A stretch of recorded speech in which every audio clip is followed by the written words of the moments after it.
अमोलक मिलाए भारी, रतन अमोलक मिलाए भारी, कांच समझ कर दीना डारी, कांच समझ कर दीना डारी, हाथ मसल रह जाएगा पछताएगा पछताएगा, ये बेला हाथ न आएगा पछताएगा पछताएगा, ये बेला हाथ न आएगा।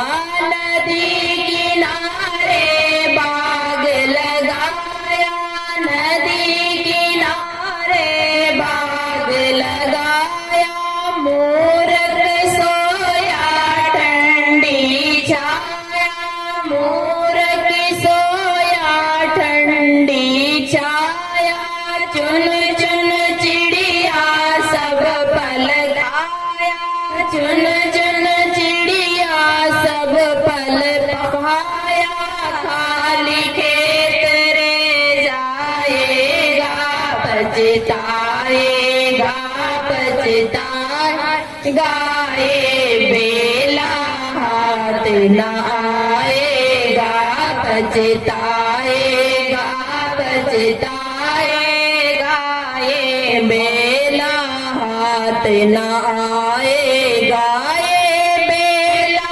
हाथ न आएगा, ये मौका हाथ न आएगा, ये बेला हाथ न आएगा, ये मौका हाथ न आएगा, पछताएगा पछताएगा, ये बेला हाथ न आएगा।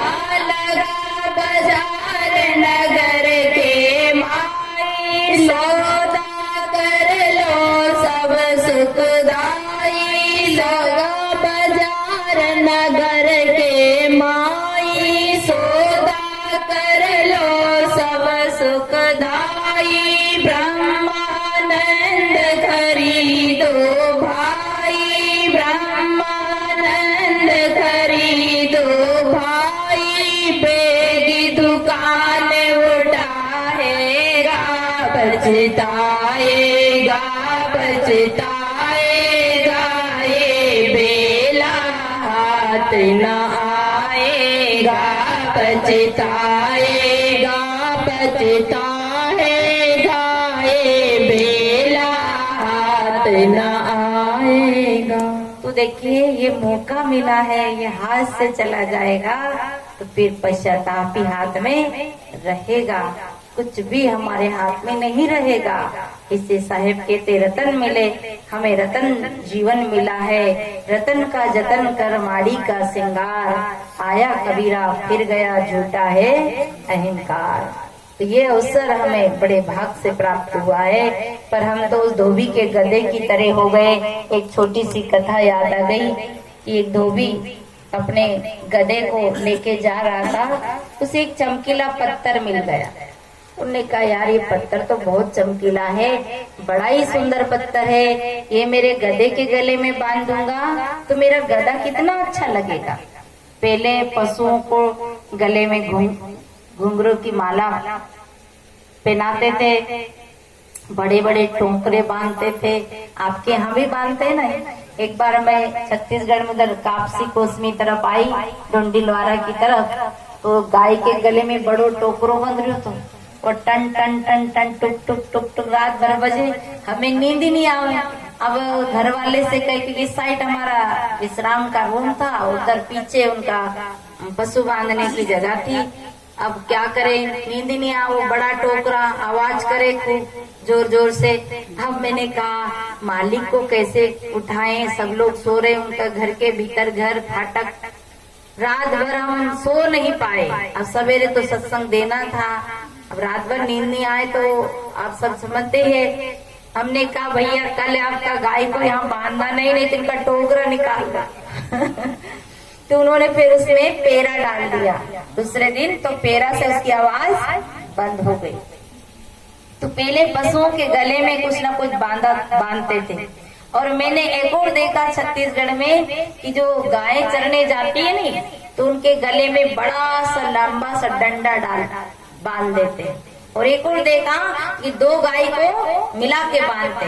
तो मेरे विचार आया कि ये गाय के गले में डंडा बंधा है, इसका कारण है कि आउट जाती होगा, गलत जाती होगा।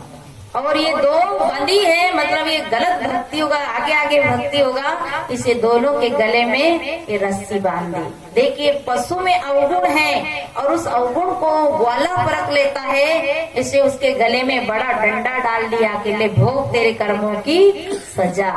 और उसे ज्यादा भगने वाले को, आउट चलने वाले को 2 को फांद दिया, मतलब उनको जीते जी सजा दे दी। सोचिए पशु आउट चलता है, पशु गलत चलता है, अपनी साइड छोड़ के बेकार चलता है, उसके गले में इतना बड़ा लकड़ी का डंडा बांध दिया जाता है। तो जो आदमी गलत चलेगा, अपनी साइड को छोड़ेगा, उसके जिंदगी में कितना बड़ा दंड मिलना चाहिए।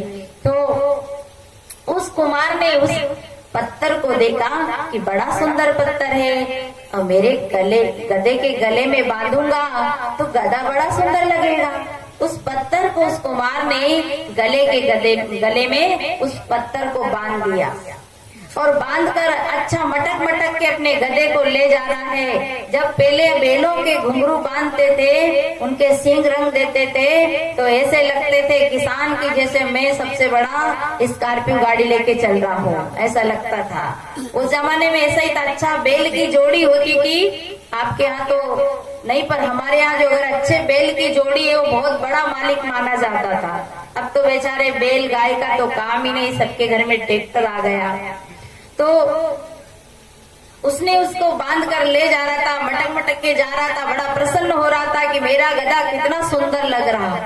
पर क्या हुआ, उधर से जोरी आया, उसने देखा कि ओहो ये कुमार तो बेवकूफ है, इसे कोई पता नहीं है, ये तो कीमती वस्तु है, इसके गले में हीरा है, पर इसे अगर डायरेक्ट कह देंगे तो ये जान जाएगा। उसने क्या किया, जो जोरी होते हैं, जो पारकी होते हैं, उन्होंने कहा भैया तुम्हारा गधा कितने में बेच रहे हो? उसने कहा मुझे गधा बेचना नहीं, मैं रोज इस गधे से कपड़े लाद कर जाता हूँ, धोता हूँ कपड़े। धोबी ने कहा मैं गधा बेचूंगा नहीं। तो कहा कि भाई अरे गधा तू मुंह मांगा दाम ले ले, मेरे गधा बहुत चाहिए, मतलब मेरे जरूरी है, मैं गधा, मेरे काम अटक रहा है, गधा से काम लेना है। उसे काम नहीं लेना था, पर वो पत्थर काम का था। कहा मैं गधा नहीं बेचूं। उस धोबी के मन में आया कि क्यों ना, ऐसे भी गधा बूढ़ा हो गया और ये बढ़िया दाम दे दे तो दूसरा गधा खरीद लेंगे। तो कहा कि ठीक है भाई, मैं बेचना तो नहीं चाह रहा, पर तेरे बहुत जरूरी है, तो चल मैं दूसरा गधा खरीद लूंगा। तो बोल कितना पैसा चाहिए? बोले उस जमाने में बोला कि मुझे कितना पैसा, ये 200 रुपया बिना नहीं दूंगा। उस जोहरी ने समझा कि मैं डायरेक्ट 200 रुपया बोल दूंगा तो ये समझ जाएगा। जब कभी आप जानवर खरीदने जाते हो तो जो जानवर है उसका आप बराबर पैसा बोल देंगे ना, तो वो जान जाता है इतने का, पर घटा के बोलते हैं कि नहीं मैं इतना नहीं दे पाऊंगा। और लेने वाले को तुरंत जम जाता है लाया कैसे, लेंगे ही सही, पर बराबर बोल दे तो वो बदल जाए। कहा 200 नहीं दे सकता, पर तू दे तो 150 में दे दे। उसने कहा मैं तो 100 मांगने का था, मैंने 200 मांग लिया, 150 दे रहा तो ले लो। उस धोबी ने 150 रुपया लिया और वो अपना चल दिया। जोहरी ने क्या किया, गधे को थोड़ी दूर ले गया और ले जा करके वो गधे के गले में जो हीरा बंध रहा था ना उसे छोड़ा और गधे में एक लात मारी, गधे को वापिस भेज दिया। अब जब गधा वापिस लौट कर आ रहा था, कुमार अपने कपड़े धो के आ रहा था, तो उसने देखा कि गधा चला आ रहा है, ये गधा नालायक है, अरे मैंने इससे 150 रुपया लिया और ये वापिस आ रहा है, इसे पीट कर वापिस भेजना चाहिए, पर वो मालिक मुझे कहाँ मिलेगा। ऐसा विचार करते करते उस धोबी की नजर पड़ी उसके गले में कि गधा तो आ रहा, पर गधे के गले में जो पत्थर चमकीला था वो नहीं है, क्या बात है। तब धोबी को समझ आया कि गदा नहीं खरीदा गया, ये चमकीला पत्थर खरीदा गया। कि मैं बेवकूफ था, मैं नहीं समझ पाया, हो सकता ये पत्थर नहीं होगा, ये हीरा होगा। कुमार वो धोबी पश्चाताप करता है कि मैंने धोखा खा गया। हम भी ऐसे ही पश्चाताप करेंगे। हीरा जैसा जीवन मिला है, इसे राम नाम बिना इसे मिथ्या बेकार में नहीं गमाना है। बहुत सुंदर अवसर हमें प्राप्त हुआ है, इसे गांठी रतन मरम नहीं जाने, पारक लेना छोरी हो। ये अवसर बीते रतन न मिले भोरी हो, कहे कबीर ये अवसर बीते रतन न मिले भोरी हो। ऐसा सुंदर रत्न जीवन और ये समय हमें दोबारा मिलने वाला नहीं है। अब ज्यादा न कहते हुए मैं अपनी वाणी को यहीं विराम लेती हूँ। आप बहुत देर से तपस्या कर रहे हैं, शांति का परिचय दिया है आप लोगों ने, और यही वाणी को विराम। बोलिए सद्गुरु देव की जय।